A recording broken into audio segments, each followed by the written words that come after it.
నేను యూఎస్ నుంచి తిరిగి వచ్చేసాను నాన్న. ఇక్కడ ఐటీ కంపెనీ ఎస్టాబ్లిష్ చేయాలని డిసైడ్ అయ్యాను. ఫ్రీగా చూడండి, వ్యూ యాప్లో మాత్రమే. అందరికీ వైకుంఠ ఏకాదశి శుభాకాంక్షలు. అందరినీ ఆ స్వామివారు చల్లగా చూడాలని మనస్ఫూర్తిగా కోరుకుంటున్నాను. ఎవరు అజ్ఞాతంలో ఉన్నా, నేను అజ్ఞాతంలో లేను.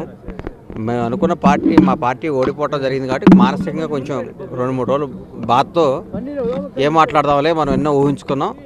మాది ప్రజలు మనం అనుకున్న దాన్ని తిరస్కరించారు కాబట్టి మనం మౌనంగా ఉండాల్సిన బాధ్యత. ప్రజలు మా పక్షాన్ని లేకుండా అటు టీఆర్ఎస్ వైపు మళ్ళటం జరిగింది కాబట్టి మనం ఏం మాట్లాడకూడదు.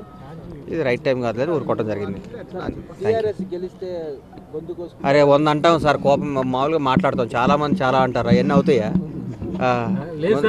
కాదు, మీరు కోసుకోమంటే కోసుకుంటాం. మీ మోదో టీవీ కృష్ణమోహన్ వద్దులేండి, ఎందుకు ఇవన్నీ దేవుడి దగ్గర చాలా అంటాం.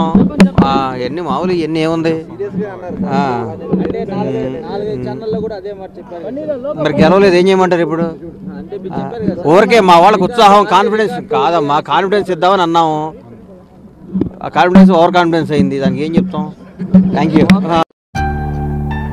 ఈ దునియాలో అన్నిటికన్నా డబ్బు సంపాదించడం చాలా ఈజీ.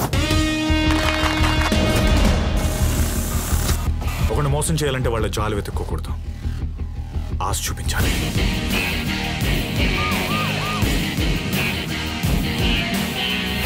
అయినా నేను వెళ్ళి ఎవరిని మోసం చేయలేదు సార్. మోసపోవడం రెడీగా ఉన్నాడు, అవకాశం ఇచ్చాను అంతే.